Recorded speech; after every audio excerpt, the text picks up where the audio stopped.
Jesús y el centurión. Lucas capítulo 7, versículos primeros, nos relata la historia que Jesús, después de haber predicado el Sermón del Monte, en el capítulo 6, capítulo anterior, dice que entró a Capernaum.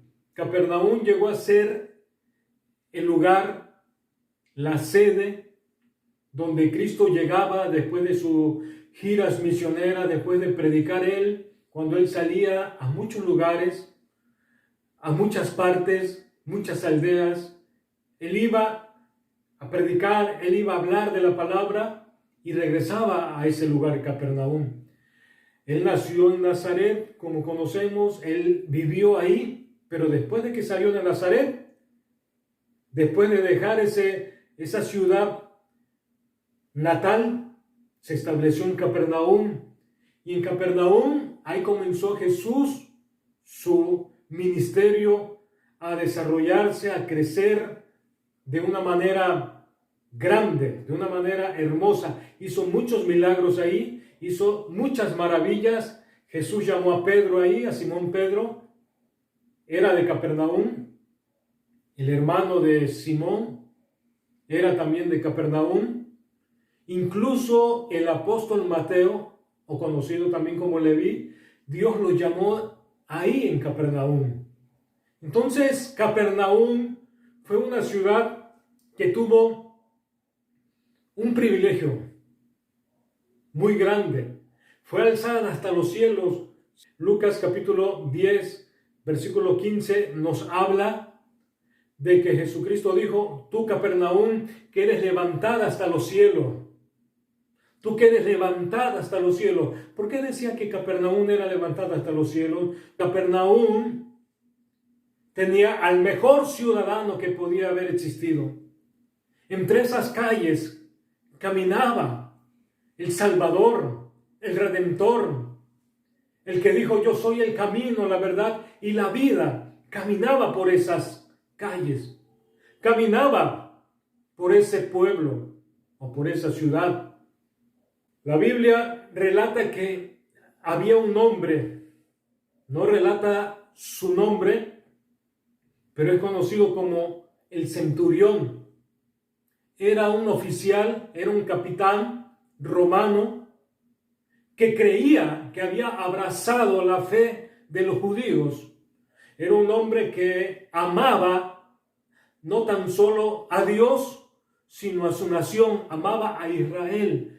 Amaba a ese pueblo que, aunque había sido cautivado, que aunque había sido subyugado por Roma, y él era uno de los capitanes que tenía a su mando 100 soldados, por eso el centurión tenía a su mando 100 soldados, no por eso era un hombre malo, sino era un hombre bueno, un hombre justo. No tan solo fue él el único, la Biblia habla de muchos más centuriones.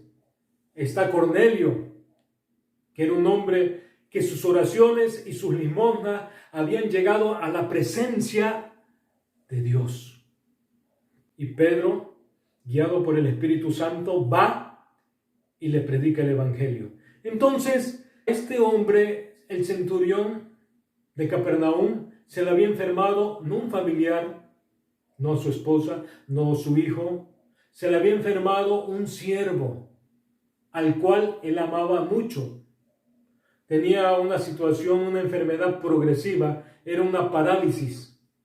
Si esta parálisis era progresiva, podría afectar o podrían estar comprometidos muchos órganos. Podría haber la falta de respiración a bordo de la muerte. Podría estar a punto de morir, porque dice la Biblia que estaba grave. ¿Y qué sucedió? Este hombre oyó que Jesús estaba en Capernaum, que había llegado, que había entrado. Él había oído de Jesús. Jesús, al haber estado viviendo en Capernaum, una ciudad que este centurión había beneficiado, ¿de qué manera? Este oficial, este capitán, le construyó una sinagoga, le construyó un lugar donde los judíos pudieran adorar a Dios, donde los judíos pudieran leer y oír y escuchar la palabra de Dios, donde pudieran orar. Este hombre había beneficiado al pueblo de Dios construyendo este lugar como un centro de adoración a Dios. Entonces, este hombre mandó a los ancianos. Este hombre mandó a los ancianos de Israel a pedirles un favor, a pedirle que viniera Jesucristo, que si por favor venía Jesucristo a sanar a su siervo. Entonces los ancianos de Israel que vivían en Capernaum, que eran del pueblo de Dios, ancianos que eran parte de los que gobernaban esa ciudad, no se negaron a pedirle ese favor a Jesús, fueron a Jesús, fueron los ancianos en representación de este centurión y le dijeron a Jesús que sanara al siervo de este centurión por dos cosas, por dos puntos, dos observaciones que le hicieron los ancianos a Jesús. Este hombre ama a la nación, ama a Israel. 1. 2. Construyó un lugar donde podamos alabar a Dios. Lo que le comentaba hace un momento. Entonces, estos hombres no tan solo fueron de una manera representativa por el centurión, sino que lo hicieron de buena gana, intercedieron de buena gana. Fíjese, el centurión estaba intercediendo por su enfermo. Los ancianos estaban intercediendo por el centurión ante Jesús. Un cuadro muy bonito, un cuadro muy hermoso. Y aquellos lo hicieron de buena gana. Le dijeron, es digno de que merezca esta sanidad, este favor de parte de Jesús. Aunque aquí podríamos, ¿verdad?, notar una situación, hablando humanamente, lo que el hombre a veces piensa, que el ser religioso nos hace merecedores, dignos de los favores de Dios. Y nadie es digno de los favores de Dios.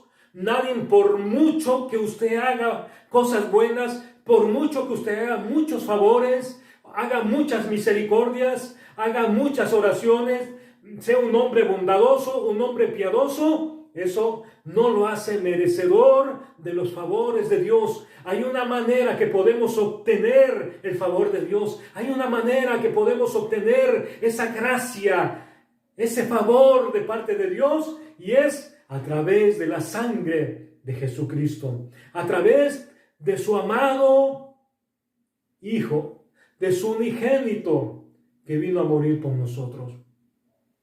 Es por Él que tenemos ese favor de entrar directamente a la presencia de Dios, de entrar ante su gracia para el oportuno socorro, para hallar gracia en esa necesidad, en esa situación que usted esté pasando. No lo va a salvar nada, no lo va a socorrer nada, no lo va a socorrer en el que digan es una persona muy buena.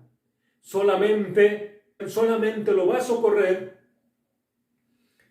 la gracia, la misericordia de nuestro Señor Jesucristo. Él es el único que por medio de su gracia, por medio de su misericordia, que se conmueve, que somos polvo, como lo dice el Salmo 103, se acuerda que somos polvo, que nuestros días son pocos. Entonces Él tiene misericordia de nosotros.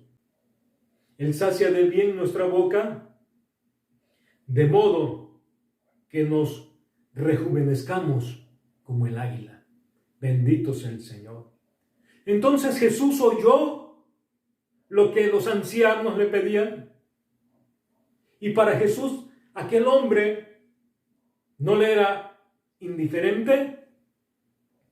Jesús, al ser residente de Capernaum, al vivir en Capernaum, sabía quién era ese hombre, porque Jesús predicó muchas veces en ese lugar que aquel hombre había construido. Jesús, oiga, qué hermoso es esto.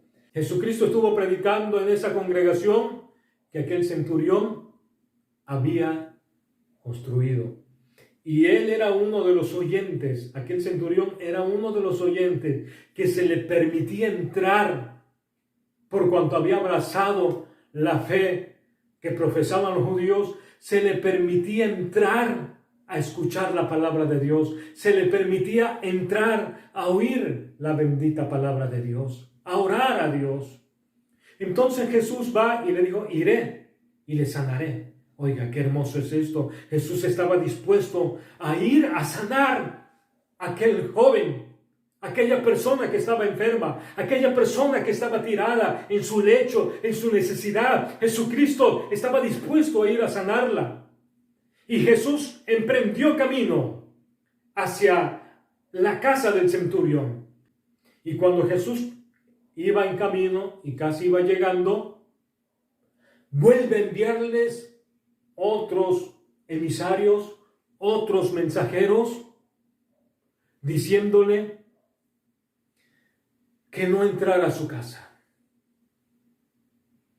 Fíjese, que no entrara porque no se sentía digno de que Jesús entrara a su casa. Al centurión lo visitó en su persona el sentimiento de indignidad. Se sintió indigno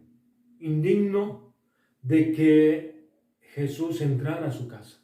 El centurión le dijo, por lo cual no me tuve por digno de ir en persona a verte. Qué tremendo, qué respeto, qué reverencia le tenía este centurión a nuestro amado y Salvador Jesucristo. Un respeto, no tan solo era una fe, y una fe sin amor, era una fe con amor, porque amaba a un hombre cuya persona era su siervo, era un esclavo, pero él lo amaba.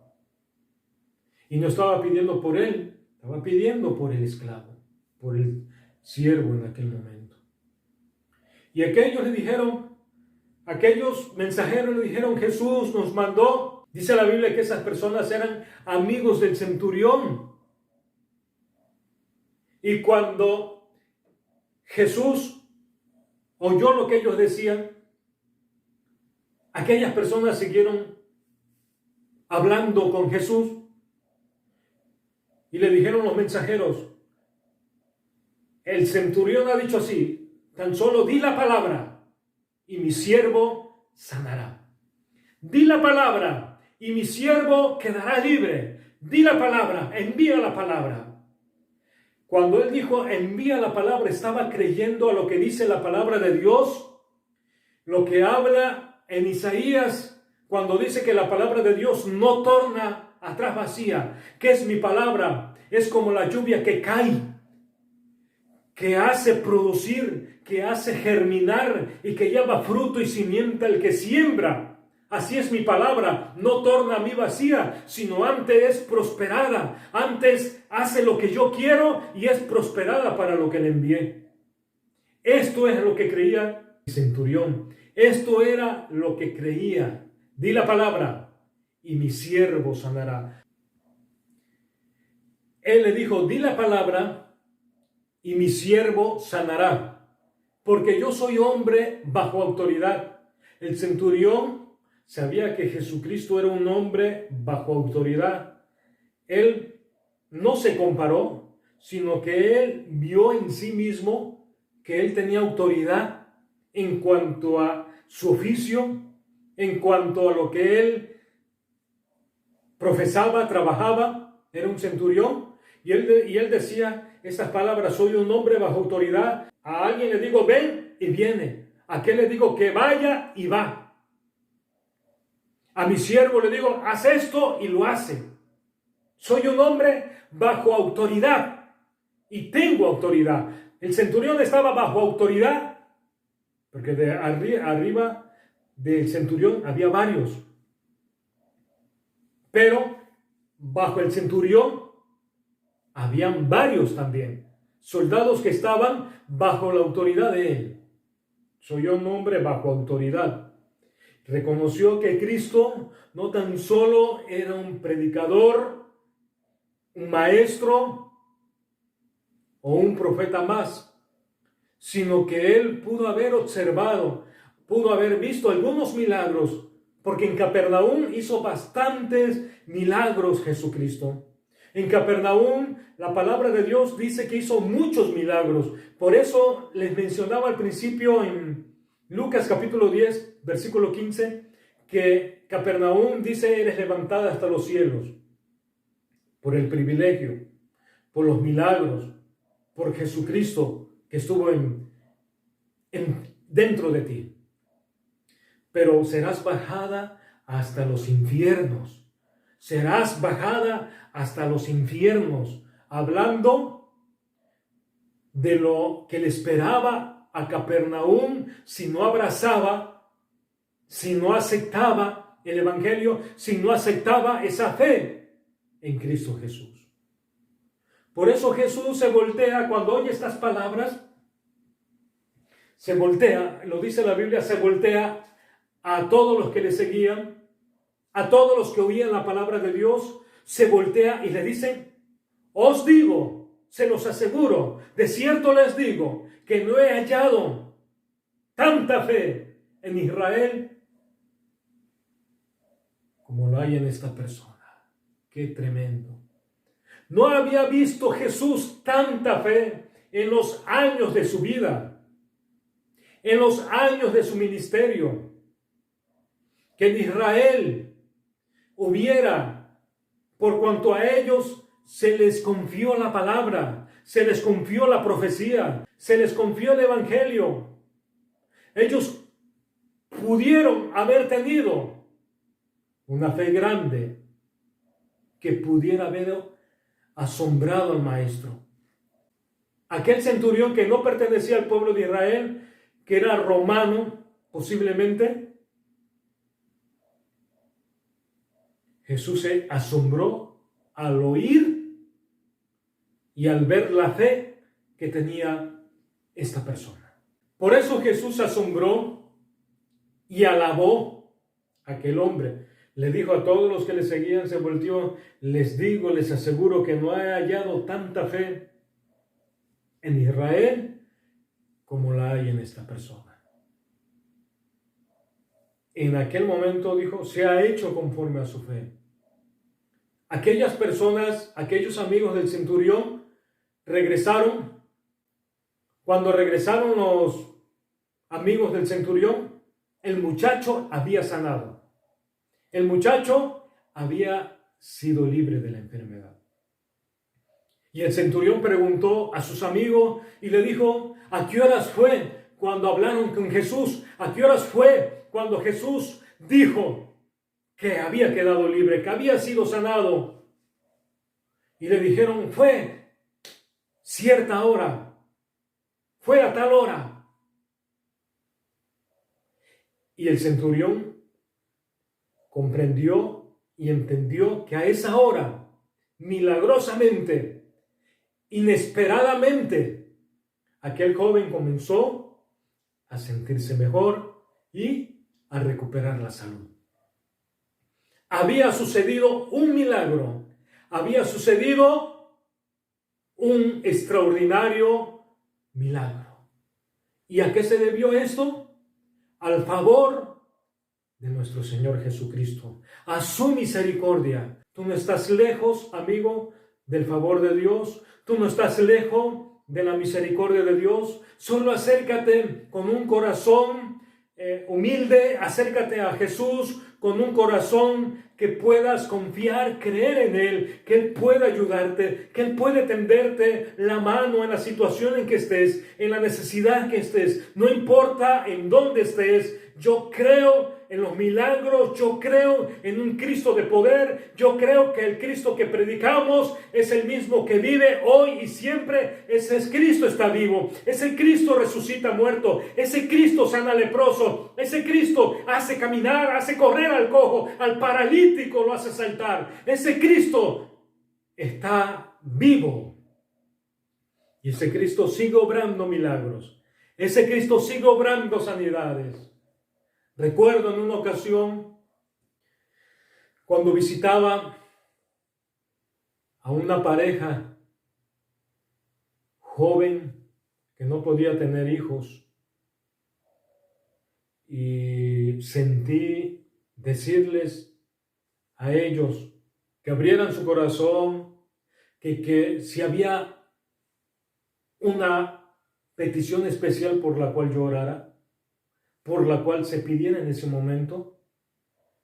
Ellos abrieron su corazón, dijeron: Pastor, nosotros nunca hemos tenido un hijo, no hemos podido tener hijos. Y yo le dije: al que cree, todo le es posible.